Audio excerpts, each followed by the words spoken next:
Welcome to footballgameplan.com, where football makes sense. I'm Emery Hunt, the czar of the playbook. Bring you our NFL Week 4 preview between the Pittsburgh Steelers and the Minnesota Vikings. Now let's take a look at some keys to victory for both teams, starting with the Steelers.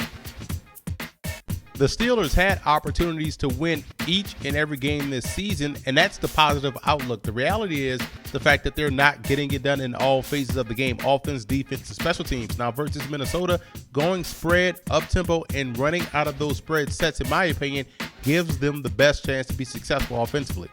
Defensively, the Steelers are getting pressure, but it's not paying off with sacks or turnovers. Now, against Minnesota, the total focus, first and foremost, will be to bottle up Adrian Peterson and force either Ponder or Matt Castle to beat you throwing the football. I would also go more with the single high look rather than two safeties back deep, as none of the quarterbacks threaten deep down the field.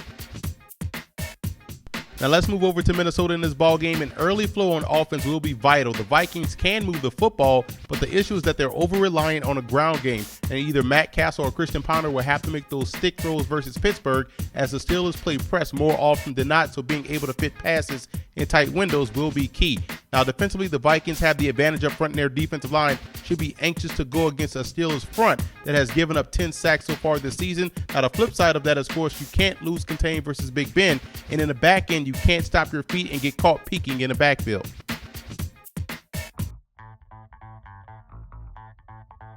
The Pittsburgh Steelers can create big plays in the running game this week versus the Minnesota Vikings by creating an illusion of a jet sweep. And here's how we have it drawn up. We're going to have two tight ends in this formation. We're going to have the tight end on the line of scrimmage. We're going to have Heath Miller flanked. So what we're going to do, we're going to bring receiver in a short jet motion, given the illusion of the jet sweep. And we're trying to hit a quick hitter right in the 5 hole. We're running weak side with this play. So what the illusion is trying to do is get the linebackers to go against flow, to hesitate and come back around with the quick hitter. And that's what the illusion of the play is. So what we're going to have center and guard combo block this defensive tackle, with the guard working up to the linebacker, getting the linebacker blocked.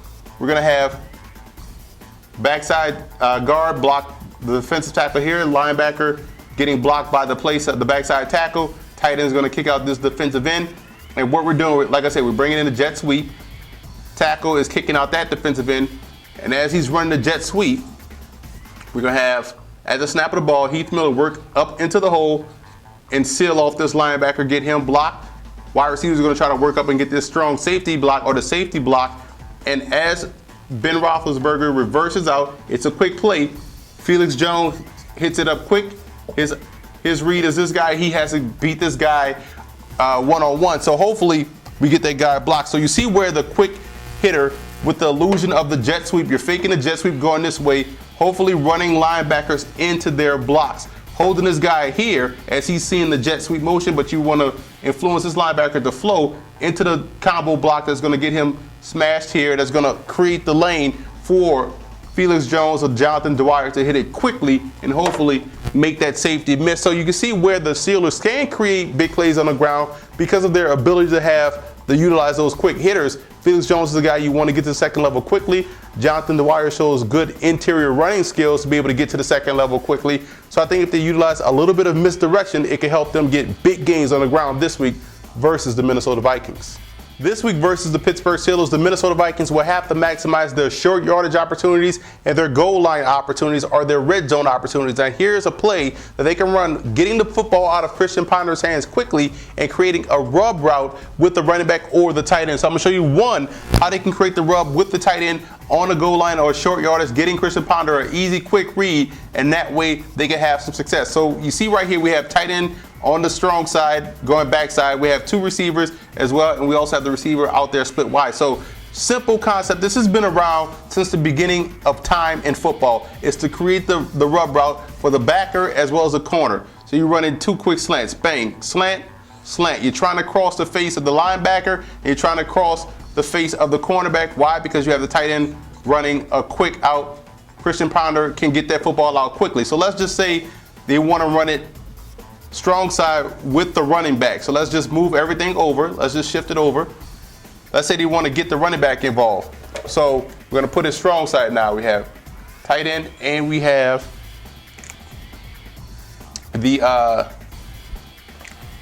two receivers to this side. Same rules apply. Now we're going to send the tight end up to try to pull this backer. Slant, slant, flat with Adrian Peterson. I would take my chance with Adrian Peterson one-on-one with anybody in the National Football League. So it's a way for Christian Ponder, again, to get the football out of his hands quickly, put the hands inside of your playmakers, put the ball inside the hands of your playmakers, Kyle Rudolph, Adrian Peterson, get them the football quickly, and that way the Vikings can have success not only on short yardage and goal line, but also in the red zone.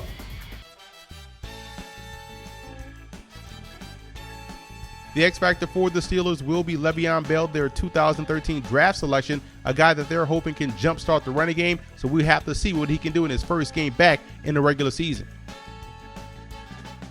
The X factor in this ball game for the Vikings will be the offensive timing. Early reports are that Matt Castle may actually start the game, so I have to worry about the timing he has with the receivers or tight ends or running backs in the passing game, and will that be an asset or a liability to team success?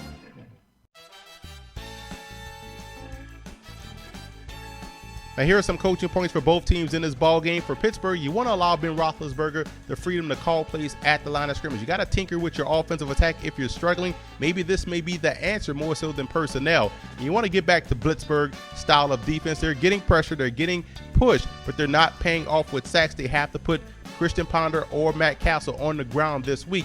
And misdirection blocking versus base blocking, I think that's where the Steelers can be successful. Like I said before, running out of those spread sets allow you the opportunity to influence defenders up the field and hit them with traps, counters, maybe even the inside draw plays. Those type of plays can work versus the Vikings, so I will go with more misdirection blocking more so than base blocking this week.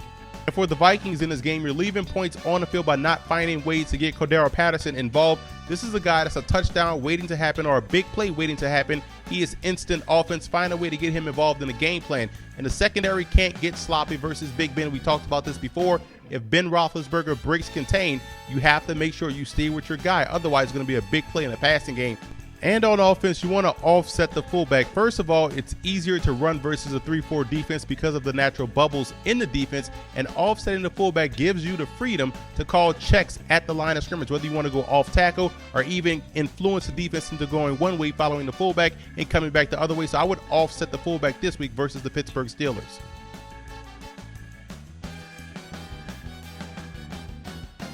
I like Pittsburgh in this game. In the battle of 0-3 teams across the pond in London, I think the Steelers have the defense and they have the quarterback play that can lead them to victory. I think what they're going to do is spread the field and let Ben Roethlisberger throw the football, and they'll work to run a game as a complement to the passing game. So I think that's how the Steelers will win this ball game versus the Minnesota Vikings. And also want to give a huge shout out to Steeler fan forums and Viking fan forums for always showing football game plan support.